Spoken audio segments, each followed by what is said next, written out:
Inspiring connection. Restore. Renew.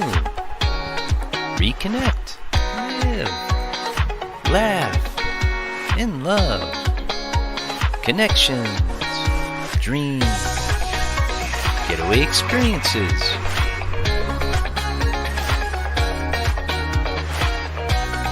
Brave Heart Workshops. Unique Getaways live with Jill Reynolds. The Connection Show. Restore, renew, and reconnected community. Sponsored by Brave Heart Workshops live with Jill Reynolds. And joining me today from California is Amy Lyndon. Welcome, Amy. How are you today? Hi, how's it going? Awesome. I'm so grateful that you had the time and took the time to meet with our audience. And I'd love the audience to know a little bit about who Amy is. She's been entertaining the public since the age of 10. Having grown up in New York, formal training was as easy as jumping on a train. At 16, Amy studied at the Neighborhood Playhouse in New York City and went on to England to tackle the prestigious London Academy of Performing Arts. Amy has 40 plus films to her credit, and on television, Amy has guest starred in over 30 television shows, including NCIS, Law and Order Los Angeles, Ugly Betty, and NYPD Blue. Amy is Hollywood's top celebrity booking coach and the creator of the revolutionary The Lyndon Technique, the 15 guideline map to booking. The Lyndon Technique proves to be a practical approach in auditioning and booking the job on the first take. Amy Lyndon's technique has literally helped thousands of actors around the globe learn what it takes to get into the 1% ratio of working actors and run a successful business. The Lyndon Technique has already turned over 40 network series regulars and an Emmy Award winner. Amy was also voted one of the best cold reading teachers in LA from Backstage Magazine for 4 years. Her book was nominated for Reader's Choice, and she personally has 100 plus IMDb credits. The Lyndon Technique is now being taught at the University of Kansas for many years. Amy taught through the Aaron Sorkin program that is affiliated with Syracuse University. As a former personal manager and CEO of Gold Levin Talent for 9 years, a multi-award winning filmmaker, director, actress, and an international booking coach for close to 20 years, Amy Lyndon is at the top of her game. Also, learn more about Amy's newest venture called I Am Enough, which her t-shirt represents. So, awesomeness, Amy. And my son, by the way, is a Jayhawk from the University of Kansas, by the way. So, Amy, take us on that journey, if you wouldn't mind, and bring us down memory lane of being 10 years old and what that life looked like for you and how you got from there to here. Well, it's interesting. I think a lot of people can relate to this, that they wanted to be on stage and, parents didn't pay enough attention to them. So they went on stage because they would get claps from basically random people, all telling you that they loved you. And then my parents used to come to the plays that I was in, and it just felt like, I don't know, for all us little dysfunctional little children, that was the thing to do. But I actually made a career out of it. Most of the people that I went to college with, maybe 2 of them are still doing this, out of the entire department. And also all through high school, I'm pretty much the only one that's doing it from that entire high school. Well, just pausing for that a minute from what you shared, I can just share real quickly that I relate exactly to what you said, because when I was a very little girl in a very dysfunctional home, my grandmother took me and my sister to see Gypsy Rose Lee at the movie theater. And my sister and I used to love to sell tickets for a penny or a nickel in our neighborhood and set out little chairs. And we would do our little songs, nothing, let me. And so we were doing our little songs, and we would do nothing could be finer than to be in Caroline in the morning. And we would be dancing. So we came back from Gypsy, and I'm in the garage, and I start going, let me entertain you, and my mom comes out and says, what are you doing? I said, I'm being Gypsy Rose Lee, and she just about killed my grandma. But go ahead, that's how I remember wanting to be a little girl and perform.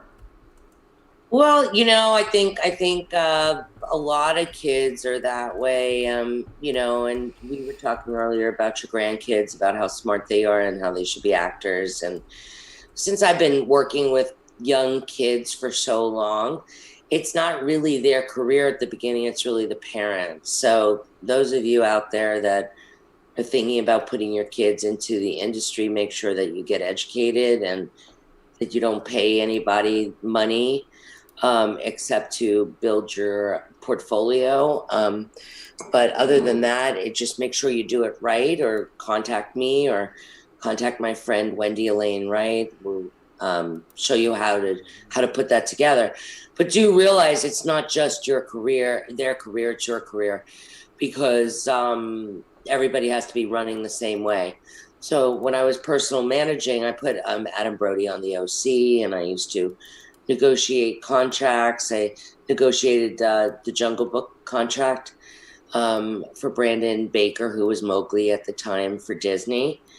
And the reason why I didn't continue to represent him is because his mother was just insane. So just make sure that you keep yourself under control and you don't let it go to your head, and because the mother's going to be really insane, So just know that going in that it really is a family affair, and everybody needs to be walking the same way. And if you're walking the same way, your kid will make it really, really fast. If they're trained by me, of course. But yeah.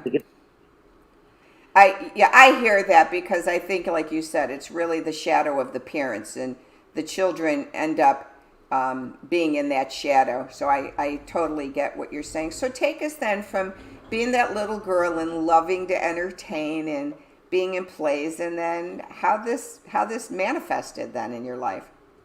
Well, when I used to jump on a train because I wanted it so badly, and I even tell my students that, how badly do you want it, I mean, I used to take 2 days a week and jump on a train and go to New York City, and, that by myself. And I thought I was like it, I was going down the block. I would get my Nathan's hot dog,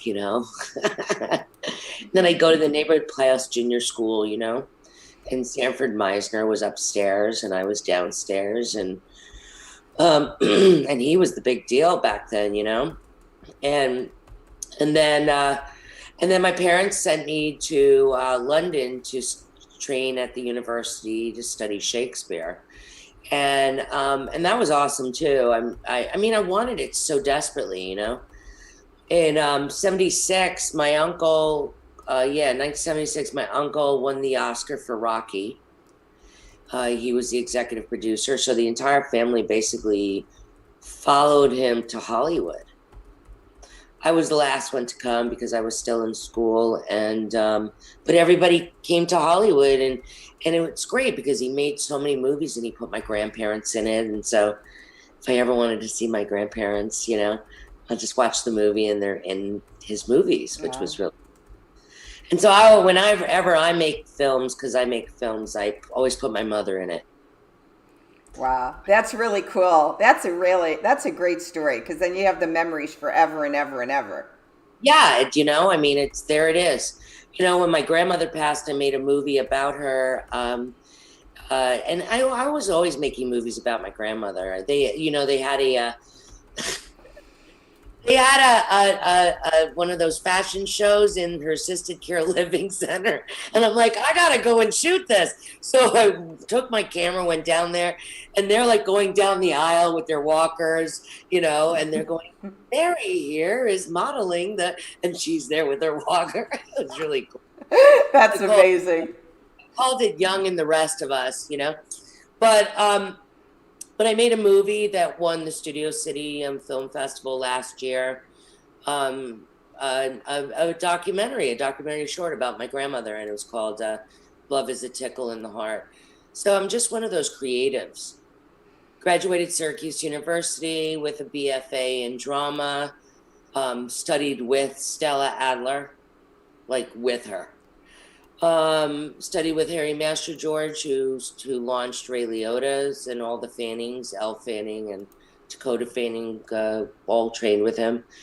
And then did my first job with Andy Garcia. Well, it's funny, as I'm looking at you, and you and I had a chance to talk a little bit before the show about my background, knowing and hanging out with a lot of the musicians of the 70s. And has anyone said to you that you remind them of Stevie Nicks? All the time. So you gotta do a movie on Stevie Nicks and be the star of the Stevie Nicks movie, because you are definitely. I'm looking at your home too, and I have a flashback as I'm looking at you of being in Los Angeles, going to Stevie Nicks's home in LA, because I was kind of in and out dating one of the lighting guys who actually still lives in Los Angeles. And I remember going to a concert backstage at the stadium in San Diego, and Stevie was warming up with her ballet for her show. And I had just learned, Amy, how to do Tai Chi. So I'm back there with her, and I said, "You want me to show you some Tai Chi movements?" So I'm backstage showing Stevie some Tai Chi movements, and then fast forward, Amy, I was in the shipping business, and she was doing a concert in Chicago, and she absolutely loves the glass dolls. And she had gone shopping on Magnificent Mile in Chicago and bought a whole bunch of glass dolls. And so my friend that I was dating, which I won't mention his name on live, I was with him, and he said, "Could you do me a favor and ship all of Stevie's dolls back to Phoenix for me?" So I had to take all her dolls and ship it home, and I put a little note in her how I enjoyed meeting her and stuff. But you remind me so much of Stevie. That's really funny. Yeah, I hear that all the time. They go, Stevie, cross between Stevie Nicks and Jennifer Coolidge. That's what I hear. Yeah, I definitely see the Stevie in you. And the voice. You got Stevie's voice. Yeah, Stevie's voice. Stevie's voice. You got Stevie's voice, yes. So tell me a little bit along this journey. Share with me and the audience, because they can understand, because people want to be in this business, like you said, and you're a life coach. So share about the hardships you went through along the journey, and which led you, I'm sure, into why you're helping people now. So share about the problems that you saw and faced along the way that led you into wanting people maybe to not have to come through the school of hard knocks. Well, it's interesting because I just watched Surviving Jeffrey Epstein. I watched all of it, and it's really accurate in terms of young girls coming to Hollywood. That I think was an issue when I got here. I thought, and making those hard choices. Mm-hmm. Would have made it sooner if I had slept with the right people, so to speak, and I didn't. Mm-hmm. I just didn't. It's because my parents brought me up with such strong morals in that sense, But the people that did, they got caught up in that whole rat race of being tossed around, Mm-hmm. So everything that I have ever done has been from the bottom up. Everything, every business that I've created has always been from scratch. and nobody's ever helped me. Even though my uncle was in the business, he never helped me. If anything, he hurt me. He, hurt me time and time again, to tell you the truth. He would say, hey, go down to the studio. There's a script that I'm working on. And I was in my early 20s. I think it was like 22 or something. And I would go down there. They would be like, I don't know who you are. I'm not, it was constant. I was just always so hopeful. I would say to people that don't expect anything from anybody. Mm-hmm. And that hard work really does take you far. Tenacity, hard work, making sure that you have your package put together, that it matches your talent. And there are no shortcuts. Just when you think there's going to be a shortcut, there are no shortcuts. Some of my greatest memories was working on a film, and I asked where the bathroom was, and they gave me a shovel and a roll of toilet paper. Wow. And I'm so glad you just shared that with the audience, because again, as you speak, just so you get to know me a little bit better, Amy, I'm one of those that connect the dots every time people speak with me, like things come in my brain. And so as you were speaking, I would love with your I Am Enough series, to just see you create something on this entitlement generation that we're living amongst right now, because of what you just said. People think that, and I happen to be 66 years old and was in outside sales for 38 years. And I worked alongside of a lot of the entitlement generation who would literally sit and text all day long or be on Facebook when they should be working. And then when their numbers didn't come in, they wanted me to pull their weight for them so they wouldn't get fired. And I saw this over and over again, but I'd love for you to talk a little bit on this entitlement generation that you see today in the acting field, especially, where people think they can just walk in the door and be instant actors, and they don't think they got to pay their dues. Well, it's interesting because, I've been coaching actors for 26 years. And since the Zoom came around, I'm now able to coach actors all over the world. Whereas for 25 of those years, I was only coaching actors in Los Angeles. And the actors that used to bother me the most were the ones that would come to me when their agent was about to drop them after they've auditioned 50 times and didn't book a thing. And I hated those actors, because those weren't the actors that I felt were ever going to make it, because they wanted a quick fix. I think that parents that enable their kids too much, or overschedule them too much, or do their homework for them too much, or are too much, you're not helping your kid in this environment. Mm-mm. Especially if you wanted to be an actor, you come out here, and then those are the people that end up in drugs and alcohol, because it's hard. But I will tell you, I have 52 network series regulars, and those people work like Olympic actors. They want it so desperately. So desperately. You're not an actor unless you're acting. And that's the problem. Most of them call themselves actors, but they're not really acting. And it takes a lot of work. And work meaning work on your instrument, work on your person, work on the roles that you think are great for you. Work on what is your contribution, where do you fit in the industry. Work on the business aspect of it. But somebody told them that they were good looking, so they jumped on a bus, whatever. They got off the Greyhound, whatever. And they came here. But that doesn't mean they're going to rise to the top. The cream rises to the top if you're brilliant and positioned correctly. But it takes hard work. And it takes the right coaching. I'm always fixing other teachers' mistakes. You were talking about memorizing. That's actually the worst thing that you can do. Wow, that's amazing. Yeah, because then you memorize it in a pattern. The best way to memorize is to connect and feel. The people that we spend money to watch and the people we want to see over and over, or we go to a Ed Norton movie or we go to a Denzel Washington movie, is because of their depth of feel. When I watch Viola Davis, I can't get enough of her because she takes me on that broken journey through her soul. And that's who I want to spend time watching. So that is where the work is. The work is on your emotional instrument.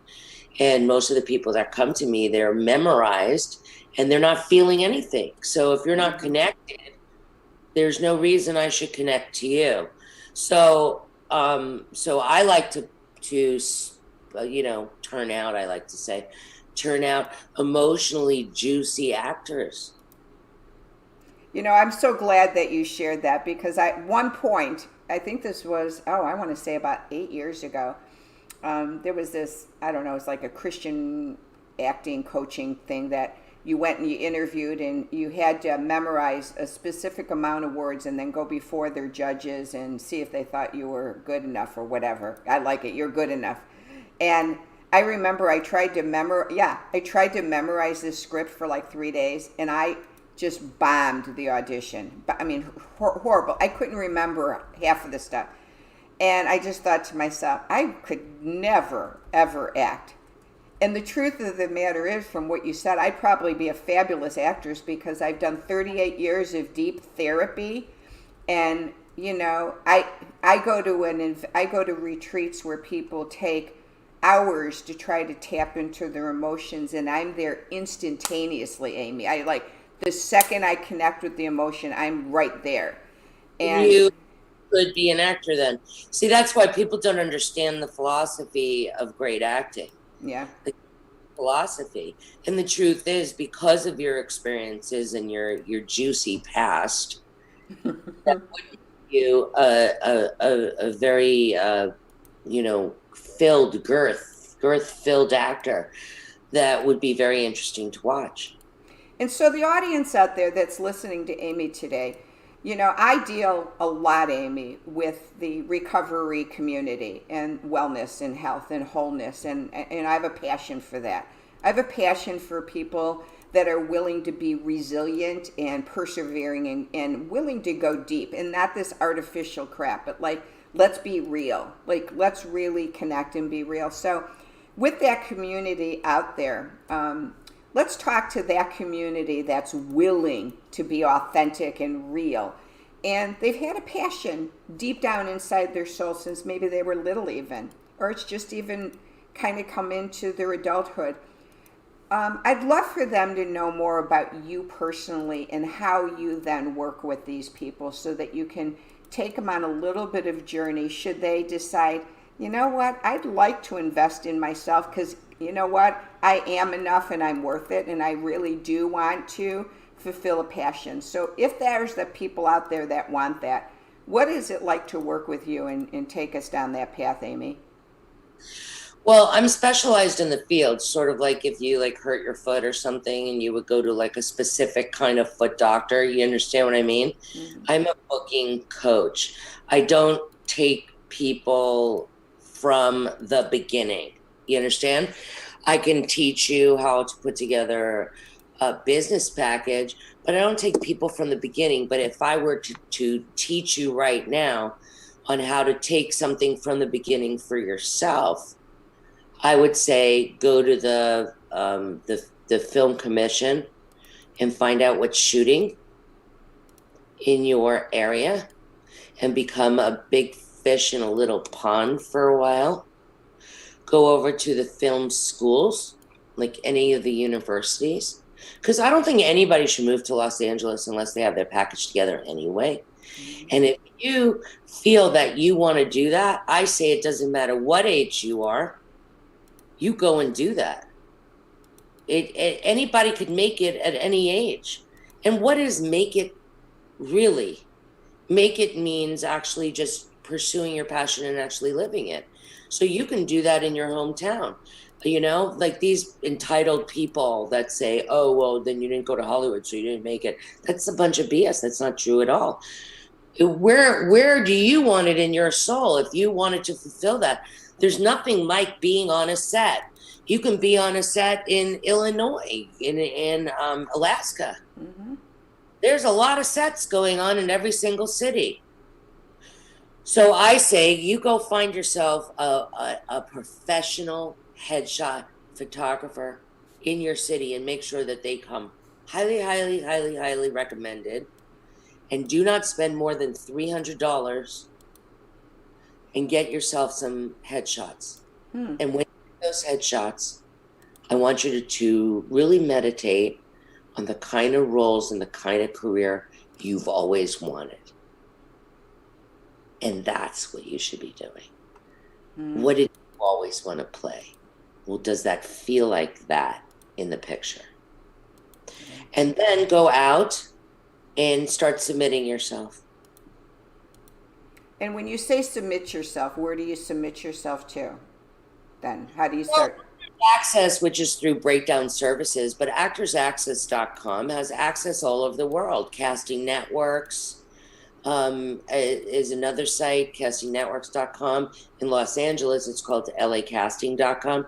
But outside, it's castingnetworks.com or Actors Access or backstage.com. Now, Backstage is wonderful, or do a reality show. Years ago, when I was a manager, I used to tell people, do a reality show. And everybody was like, what is wrong with you, Amy? You're a real actor. Why are you telling people that? I'm like saying, I'm telling you. Cut it and look at them now. Millions of dollars later. Many of them get to call their own shots. They get to do their own thing.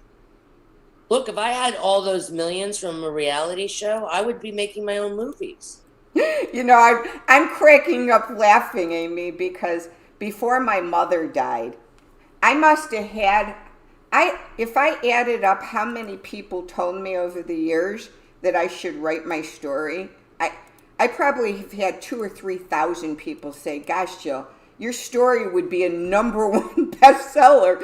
And I always said, I can't write it when my mom's alive. So she passed away, and then people said, now write your story. And I'm like, I think I have to wait till my son's dead, and I'll be, because I'm always waiting till someone dies, because my story is so friggin', prevailing that I would, cause distress on everyone. No one would ever talk to me again. But it's so funny because when you said that, if I did my reality TV show, I can't even imagine what it would have looked like. Well, I'll tell you what they're doing now. They're doing movie podcasts. Like I'm in rehearsal right now for a movie podcast. Mm-hmm. And I've been working a lot as an actress through COVID. It's very weird. I shot a feature last month. I'm shooting another feature at the end of this month. Very weird. But I'm doing a movie podcast where they're actually, it's sort of like regular podcasts, but now just auditory, sort of like the radio shows. And this guy's taking a script and he broke it into 6 episodes. Tested it. I had a Zoom rehearsal yesterday. So share with me again. So you were saying, so you don't spend more than $300 on headshots, and then connect with these casting companies like booking casting. So how much money then? So if so they know they're not getting ripped off. So $300 for headshots, and then let's say they go to a casting thing. If you're outside of Los Angeles, you shouldn't be spending more than $300 on headshots outside of Los Angeles, unless you're doing a modeling portfolio. Now, if you're doing a modeling portfolio, then go to a reputable company, Like, are you still out in Chicago, Illinois? I'm in Branson, Missouri, actually. I'm in Entertainment City of the Midwest with all the shows here. Well, like if you're out in Chicago, George Papadakis, I love those guys over at Bravo Talent Management. They do gorgeous portfolios. I mean, like gorgeous. So if you wanted to model, shoot with them. They're reputable, and they make your photos. They do a whole thing for you. And how much do those usually cost, just to get an idea? You don't know. Okay, but with these. But maybe like that would maybe cost a little over $1,000, but that's for a portfolio for a model. But if you're only doing headshots, you should go to like $300. But what about these casting companies? Because you hear these nightmares where, you got to sign up with a talent agency and it's 250,000, whatever. What's these talent agencies, and what are these things that people get into the wrong way and spend exorbitant amounts of money? Yeah, like where John Robert Powers and all that, don't do that. That's never going to happen. That's not how it goes. That's not how it works. You know what works? Talent works. Spend the money on getting your kid training, or you spend money on training.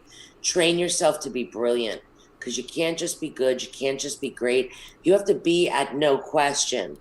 That's why like a quarter of my series regulars have no other training other than the Lyndon technique, because they are at no question. It's not about where you've trained for a million years. Like you have to like train at all these places, just get them on your resume for a million years. It's about the talent, and it's about what you do when you get the opportunity. So making sure that you're ready for those opportunities. But in the meantime, don't become a professional student. Go out and fall on your face a little bit. Go audition for some of these student projects, thesis films, you know? Like if I'm still doing it with my million credits, then why aren't you? I got a chance to be Rachel Brosnahan, from Mrs. Maisel. She's Mrs. Maisel. Yeah. I was her mother in an AFI movie. So if she's doing an AFI movie, then why aren't you guys? So talk to us about when do they then call you to get to do work with you? So do they start right away with the Lyndon technique? Oh, they can go online and they could sign up for the Udemy course. I have a Udemy course. And what is that about? Well, they would take a course. The course would how to break down a script. It's a whole course. Okay. And so they can do that. If they use the code newsletter9, they can get $10 off. So you know what you do? You write me at the Lyndon Technique at gmail.com, and I'll send you links. Okay. And whatever the code is at that time. I also have a business site for actors that I teach them. I'm coaching 104 actors on there. Okay. It's a library where I'm interviewing people for branding, commercial agents, managers. I'm interviewing them on how to get into the business. I say educate yourself first. And then when you feel ready, then you can sign up I have a Saturday intensive. Then you could sign up for that. I have that once a month. And there's a waiting list right now. So I would say call the office and get on a waiting list. And then when you pass that, then I could start putting you into my master's program, which is online. And then if you do all the assignments on the Actors Toolbox, it's the actorstoolbox.net, you can put together your own package. You don't even need to pay me. You can go on there. It's like $19.95 a month. And you go in there and do all the assignments. Is your kitchen your office? If it is, then figure that out. It's like it's all teaches you how to put together a career. Let me offer you all the years that I spent falling on my face, cut them in half for you guys. Yeah. That's amazing. That's an awesome career path that you're taking. And share with us now about this new venture. I'd love to hear about your passion now for I Am Enough, and what is that all about? Well, I started I Am Enough in 2003, and I went and I spent a lot of money designing like hoodies and shirt and all these things. And that was before drop shipping happened. And everybody was like, oh, Amy, you don't have the money. You don't have the money to do that. And you're not in the schmata business, so you're not going to know what you're doing. And nobody helped me. So I stopped it. But I originally trademarked. I own this trademark, by the way. It says I Am Enough. And then over here it says Exactly As I Am.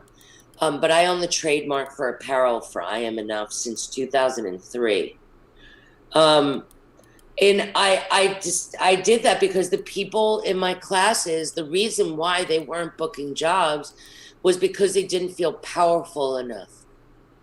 And it's all about feeling that what you have to offer. So what I'm going to say to you, Jill, is that it's your time to make that book, because you need to gift us with that information, because what you have is enough. You are enough. Your story is enough. You need to give it to us, because it will empower us and it will also empower you. So it's about feeling strong.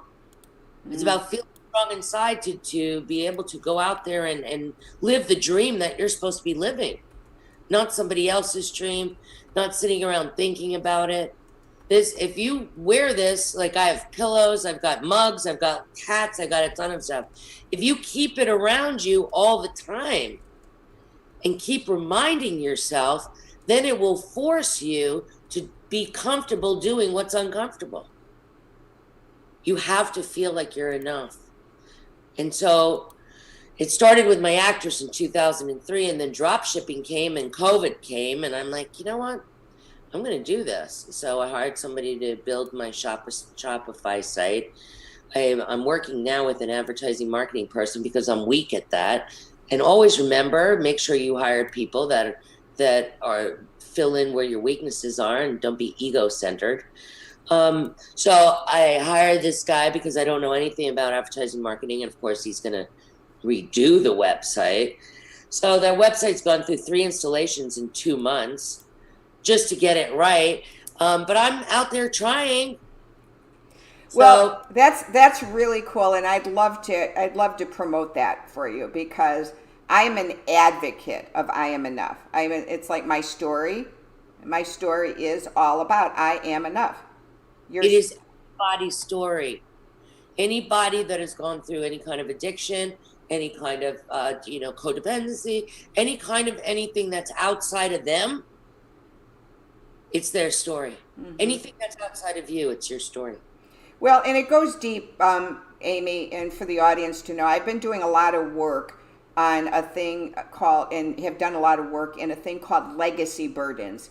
And a legacy burden is how this burden comes in from legacy and transpires into your life. And for example, I was a witness to a therapeutic drama therapy environment where the therapist brought up a father and a mother and asked the mother to share a trauma in her life and the father to share one of his traumas. And then from there, as the mother did and as the father did, and then they had someone stand in for them to play that part of that trauma, then they brought the daughter in. And the daughter then stood and shared what her trauma was. It was amazing to see how the mother's legacy and the father's legacy had encapsulated the daughter who had been raped, and the father's story had been doing woodworking in his basement, and his father pulling the hammer away from him, saying, "Give me that hammer, you're not doing it right, you'll never amount to anything, you're not good enough for anything." And the mother's trauma was being in South Africa and almost being gang raped and being able to get away and going home and telling her father, who then said to her, "Why is this bothering you? It didn't happen. It happens to all girls in Africa." So her burden was, if you get abused, you're not worth telling anybody about it. So then when that legacy took on the daughter took on, when she got raped, not to share it with her parents because she felt she wasn't going to be good enough, and she felt like, all girls get raped, don't share it. So they reworked the scene. So it's like you being a filmmaker. They took the film backwards and now had the daughter go to her mother and father and share her rape. And they embraced her and loved her, and she healed from it, and they broke that legacy. Wow. Real powerful stuff. Real powerful stuff. And so the I Am Enough I think we're all told. Like I remember my father. I mean, the reason why I got married to my I like to say first husband, even though he was my only husband. But I'm like my first husband. No, the reason why I married him is because my father sat me down and he was like, "Oh, you think you're gonna you deserve anybody better than him? You think you're gonna get somebody better than?" He wasn't so great. Wow. He was a cocaine addict, and I didn't tell anybody because I was protecting his his life. But I didn't tell anybody at that time that he was a cocaine addict. He appeared so big and shiny and he had money, and so therefore I should marry him. Do you know what I'm saying? Yeah. I didn't feel like I was enough to stand up to my father and say, no, he's not deserving of me. But if you're not feeling like you are enough, then you're going to keep inviting in all these people that aren't good for you. Mm-hmm. And it's just repeat itself over and over and over and over until you say, you know what, stop it already. Yeah. And you know what, Amy, for the listening audience, help with that in love, okay? I think I think it's deeper than we need to just stop, because I personally beat myself up for years and years and years because I couldn't get things in my brain to stop. And I kept thinking, why am I not doing it right to get it to stop? The truth is, in reality, is if you can really slow things down and go inside and start to learn how, and there's a technique, and I'm more than willing to help people. I do Zoom connections on Wednesday night. Slow it down and start connecting your dots. If you're not willing to write story and connect the dots, it's almost impossible to get it out of the psyche and the brain to process that stuff. And so Dan Allender from the Seattle School of Theology, who goes around and teaches story workshops, he shares, and I've gone through his story workshops, he shares how imperative it is to learn how to get out of the helicopter and learn how to land a plane. And by that he talks about, when we share story, stop telling it at a helicopter view. Like, I went to a party and I was date raped and it screwed up my life. That's helicopter shit. Now, take that story and in 1,000 descriptive words with emotion and impact. Share what the room smelled like. Share what the sounds were. Share what you went through. And learn how to land the plane for healing. And by doing this, we connect the dots to those parts that aren't good enough, or that are eating disorder related or addiction related. Those parts that we need to unburden and unblend from. And I did this, Amy, for the first time. I had been sharing in therapeutic sessions for 20-some years about my 14-year-old date rape. Had no impact on me because I was telling it as a helicopter story. Then I went through Dan's workshop, and I was in a women's wounded healing the Wounded Heart group in Chicago for 2 years, a sexual survivors group that we met every week.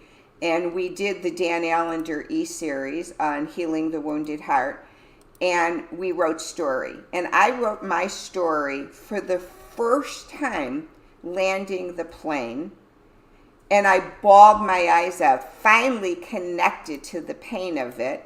And then in July of last year, I went to one of my own workshops, and somatically, in a drama setting, theater setting, I had a guy in the room say the words that the rapist said to me, and I had the therapist push me down on the couch and act out the rape, and I had to somatically push her off of me and verbally get the words out of my mouth what I wanted to say to the rapist.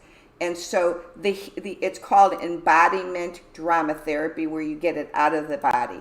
because once it can get out of the body and you can begin to take your first breath of life again from the trauma, you will find you are absolutely good enough. But to beat yourself over the head and constantly say, I got to change my dialogue, until you can get to that, writing that story and getting into the pieces of what got you there, it's really hard to unblend from it. I can understand that. It really is. So I see that this would be a great merger within your organization. I'd love to see it. I'd love to see on your new website too, something to think about is some stories that people can share in podcasts and blogs, where they can share some story and put it on there about how they discover that they are good enough. Well, whenever somebody purchases something from the site, I have them send me a video or a photo letting me know how they feel wearing I Am Enough. What does it mean to them? Mm-hmm. I've gotten some really great stories on my Instagram page. Yeah. So with COVID still being crazy and stuff, when people start to say you can do whatever you want in your life again and there's not all these restrictions, what would a getaway experience look like for you? Would it be a retreat, a workshop? Would it just be getting away with friends or family? And where would it be? Well, I desperately need to see my parents in Palm Springs, and I haven't been able to do that. And so, believe it or not, that's what it would look like. And that's Palm Springs, California? They're out in La Quinta, California. California, okay. Okay. So I would see them, or I would go to Mexico. What part of Mexico? Cabo. Cabo. I like Cabo San Lucas, yes. And I would like to ask you, if someone told you today you had to get rid of all of your apps on your cell phone and you only got 2 to keep, which are your 2 must? Motiva. It's an editing software. I think it's called Motiva. I don't have my phone in front of me. And what else would I keep? Oh, Beauty Plus. You're so cute. And what's one fun fact about you? One fun fact. I know you got a million. How my brain just froze. One fun fact. I like to run in the pool. Do you? Yeah. Oh, we'll have a blast together. I'm a water aerobics teacher. Oh, I love that. I love running in the pool. I love anything having to do with the pool. I have pool weights. Oh, we'll have a blast together then. Yeah, I love running in the pool. Well, I'd love to be a part of your water aerobic class. Well, I'm a water goddess, that's for sure. You put me in water, and I'm heavenly. I died and went to heaven in water. It's just something, I think your endorphins just kick in really quickly when you're in water. I would tell everybody, if you're not feeling good, go swimming. It's funny you say that. My father's 94 years old and still alive, and he's had a membership his whole entire life. It used to be Bally's, and now it's LA Fitness, and he goes 3 days a week and does 50 running laps in the water, and he does a full circuit 3 times a week. He does. And he'll sit there when he sees like 20 and 30-year-olds, and he's like, come on, get your butt moving. And he used to work out with Jack LaLanne in the day. Wow. Yeah, and he grew up with Clyde Emmerich, who was the training coach for the Chicago Bears for years and years and years. Clyde and him grew up together in Chicago. So my dad has always been a bodybuilder, and he loves working out. Oh, I love that. Forbes Riley, she was, do you know who she is? She worked with Jack LaLanne on his juicer. She was the girl that used to sell his juicer. Okay. Well, my dad knew all of them, and he was, in the Navy, he used to be in the bodybuilder magazines, and he'd show his muscle and then say, I wonder what time it is, as he'd flex his muscles. Yeah. And then he was a Fred Astaire dance instructor. So between dancing and bodybuilding, man, that guy had the body. Well, what I'd love to do right now is show the audience Amy's bio. And this will also be on the YouTube channel as this stream, so that you'll be able to reach out to Amy and connect with her. And if you guys have any desire to be in this business, please do contact Amy. And Amy, it's just been a pleasure. I want to let the audience know a little bit too about the Connection Show. We do look for leaders just like Amy. And to find us, please go to braveheartworkshops.com. Fill out the contact sheet with your contact information, and I will contact you so that we can set up a personal interview. And audience, we love you so much, and we love for you to connect too. So every Wednesday night, we have the Zoom Connection Gathering Tribe. We meet at 8 o'clock Eastern Time, 7 Central, 6 Mountain, and 5 o'clock Pacific Standard Time. To join us, again, go to my Braveheart Workshops website, click on the podcast and the Zoom Connection tab so that you could join our private Facebook page and join us on Wednesday night. So, Amy, I love meeting you, and I can't wait. Yeah. I can't wait to do a retreat with you. We have to plan one for 2021. And we can do one in Cabo San Lucas if you want. I'll plan one in Cabo if that's where you want to go. I ask my leaders where they want to go and what they want to make, and I bring it into fruition for you. So we'll definitely have to plan something. Well, I think Del Mar is beautiful, and, San Diego's beautiful. San Diego. Yeah.